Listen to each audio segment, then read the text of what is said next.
গঙ্গারামপুর পৌরসভার 15 নম্বর ওয়ার্ডের শিববাড়িতে লোকসভা নির্বাচনের ভোট করাতে এসে স্কুলের পরিকাঠামোয় চরম ক্ষুব্ধ ভোট কর্মীরা। নির্বাচন কমিশনের দায়িত্বে থাকা বিডিও এসডিওরা ফোন না ধরলেও সমস্যার সমাধান করলেন গঙ্গারামপুর পৌরসভার ভাইস চেয়ারম্যান। গঙ্গারামপুর পৌরসভার 15 নম্বর ওয়ার্ডের শিববাড়ি ফুটবল মাঠের পাশে প্রাথমিক বিদ্যালয় দুটির বুথ রয়েছে, যার নম্বর 41-এর 77 ও 41-এর 78। এই দুটি ভোট কেন্দ্রে মোট 6 জন করে একটি বুথে ভোট কর্মীর পাশাপাশি রয়েছে রাজ্য পুলিশ এবং সেন্ট্রাল বাহিনীর সেনা কর্মীরা এসেছেন লোকসভা নির্বাচন করাতে। সন্ধ্যা হতেই ভোট কর্মীরা শিববাড়ি এই প্রাথমিক বিদ্যালয়ে স্কুলে ঢুকেই দেখতে পান স্কুলের দুটি বুথেই ভেতরে নোংরা আবর্জনায় ভর্তি। কল থাকলেও নেই জল, শৌচাগারের অবস্থা ভয়ঙ্কর খারাপ। ফ্যান রয়েছে, সুইচ টিপলে তা ঘুরছে না। এমন ভয়ঙ্কর পরিস্থিতি দেখে ভোট করতে আসা ভোটকর্মী ও সেনাবাহিনী ও পুলিশ কর্মীরাও চরম ক্ষোভ প্রকাশ করেন। এ বিষয়ে ভোট করতে আসা দুই আধিকারিক জানিয়েছেন, ইলেকশন কমিশন কোনো ব্যবস্থাই করেনি ভোট করতে আসা ভোট কর্মীদের জন্য। বিদ্যালয়ে নোংরা আবর্জনায় ভর্তি, কল রয়েছে, জল নেই, ফ্যান রয়েছে, তা ঘোরে না। বারবার জানিয়ে কোনো লাভ হয়নি। ভাইস চেয়ারম্যান সমস্যা সমাধানে এগিয়ে এসেছে, তাকে ধন্যবাদ জানাই।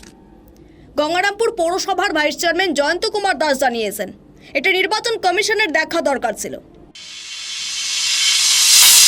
এটা তো আমি সঙ্গে সঙ্গে যখন খবর হলাম প্রিজাইডিং অফিসার 77 এবং 78 যে আমাদের অনিলানন্দ স্মৃতি বিদ্যাপীঠ, এই বিদ্যাপীঠের প্রিজাইডিং অফিসার আমাকে ফোন করেছিল, বললো যে এরকম একটা খুব অসুবিধার মধ্যে আছি, খুব নোংরা অবস্থায় আছে, টয়লেট অপরিষ্কার, পানীয় জলের ব্যবস্থা নেই।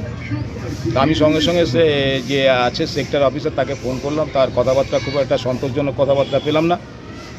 পরবর্তী পর্যায়ে আমি মিউনিসিপ্যালিটিকে ফোন করলাম, আমি এই ট্যাঙ্কি ওয়াটার ট্যাঙ্কি যেটা আমাদের আছে দিয়ে দিয়েছি, আমি লেবার নিয়ে এসেছি, টয়লেট পরিষ্কার হচ্ছে এবং এই প্রিমিসেস যেটা আছে সেই প্রিমিসটা সম্পূর্ণ পরিষ্কার করে দেওয়া হচ্ছে এবং বায়ো টয়লেট যেটা আমাদের আছে, কারণ পায়খানার অবস্থা যেহেতু একটা টয়লেটের অবস্থা খারাপ, সেহেতু আমি বায়ো টয়লেট যেটা মিউনিসিপ্যালিটির আছে সেটারও আমি এখানে আনার ব্যবস্থা করে দিয়েছি, যাতে এই ভোটটা শান্তিপূর্ণভাবে হয়। এই এলাকাটা শান্তিপূর্ণ এলাকা, এখানে কোনো অশান্তির কোনো ব্যাপার নেই। এখানে প্রতিবারই একটা শিববাড়ি এই বুথটার খুব নাম আছে, এখানে কোনো রকম অশান্তি হয় না, পিসফুলি যাতে ভোট হয় এবং যারা ভোট কর্মী এসছে তারা শান্তিতে এবং ভালো মতো যারা ভোট করতে পারে, কারণ তারাও তো মানুষ। কেননা একটা অসুবিধার মধ্যে থেকে আমি দেখছি এখানে ইলেকট্রিকের ফ্যান নাকি ঘুরছে না। সেক্টর অফিসার কী করেছে আমি জানি না, আমি দেখি ফ্যানের কোনো টেকনিশিয়ান যদি থাকে আমি ফ্যানটাও ঠিক করার ব্যবস্থা করে দিচ্ছি। এই পরিস্থিতিতে আমি এখানেই দাঁড়িয়ে আছি। এখন ওনাদের যেটা রিকোয়ারমেন্ট, সেই রিকোয়ারমেন্টটা on behalf of the municipality আমি এটা করছি। ঘটনা, কোটি কোটি টাকা ইলেকশন কমিশন খরচা করছে, অথচ বুথের এই পরিস্থিতি রেখে দিয়েছে, এটা খুব দুঃখজনক ঘটনা। আমি বিডিও ম্যাডাম ফোন করেছিলাম, ফোনটা রিসিভ করেননি উনি। নাহলে আমি বলতাম, আমি ওনার সঙ্গে কথা বলেছি, সেক্টর অফিসারের কথা বলেছি, ওনার কথাবার্তা খুব একটা সন্তোষজনক কথাবার্তা নয়। ওনার দায়িত্ব যে এই বুথে তার ভোট কর্মীরা এসছে তারা সঠিকভাবে ভোট দিতে পারবে কিনা এবং সেখানটায় তাদের সেই পরিবেশ আছে কিনা সেটা দেখার দায়িত্ব তার, এবং তিনি সেটা খবর দেবেন ওপরে। এই হচ্ছে ব্যাপার। আমার বাড়ি গঙ্গারামপুর ব্লকেরই অশোকগ্রাম অঞ্চল। আমি এখানে ভোট নিতে এসেছি। কোথায় এসেছেন? কত নম্বর? এখানে এসে 77 নম্বর বুথ অনিলানন্দী স্মৃতি এফপি স্কুলে। এটা কি আপনার গঙ্গারামপুর পৌরসভা? হ্যাঁ, গঙ্গারামপুর পৌরসভার আন্ডারে গঙ্গারামপুর বুথ। এটা কটা বুথ আছে এখানে? এখানে 2টা বুথ আছে। হ্যাঁ, কেমন স্কুলের ইলেকশন কমিশন থেকে কেমন আপনাদের পুরস্কার দিল কাজ করার জন্য? ইলেকশন কমিশন থেকে আমাদের এখানে এসে দেখছি কোনো টয়লেটের ব্যবস্থা নেই, টয়লেট থাকলেও টয়লেটে জল নেই, স্কুল পুরো নোংরা। তারপর ইলেকশন কমিশনের লোক সেক্টর অফিসারকে বারবার আমাদের প্রিসাইডিং ফোন করছে, কিন্তু তিনি বলছে আমি কিছু করতে পারবো না। এই মতো অবস্থায় আমরা খুবই দুঃখিত। আমরা এখানে মোটামুটি 8 জন আছে অফিসার, 4 জন সেন্ট্রাল বাহিনী, 2 জন স্টেট পুলিশ, সবাই কিন্তু আমরা বাথরুমের জন্য চারিদিকে ছুটাছুটি করছি। কিন্তু এখন আমরা মিউনিসিপ্যালিটিকে জানিয়েছি, লোকাল মিউনিসিপ্যালিটি, উনি আমাদের আশ্বস্ত করেছেন, উনি আমাদের কী দেয়। কিন্তু আমাদের একটাই প্রশ্ন, ইলেকশন কমিশন থাকতে আমাদের কেন মিউনিসিপ্যালিটি, লোকাল মিউনিসিপ্যালিটিকে বলতে হচ্ছে?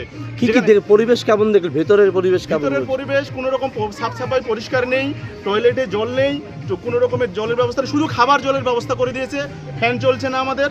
এই মতো অবস্থায় আমরা এসে পড়ে গেছি। ভাইস চেয়ারম্যান সাহেব এসে দেখলাম জল হ্যাঁ, ব্যবস্থা ভাইস চেয়ারম্যানকে আমি ডেকেছি, আমি নিজেই ফোন করেছিলাম ওনার লোকাল অথরিটির কাছ থেকে, উনি আমাদেরকে আশ্বস্ত করেছেন, এখন ওনার উপরে আমরা ভরসা রাখছি।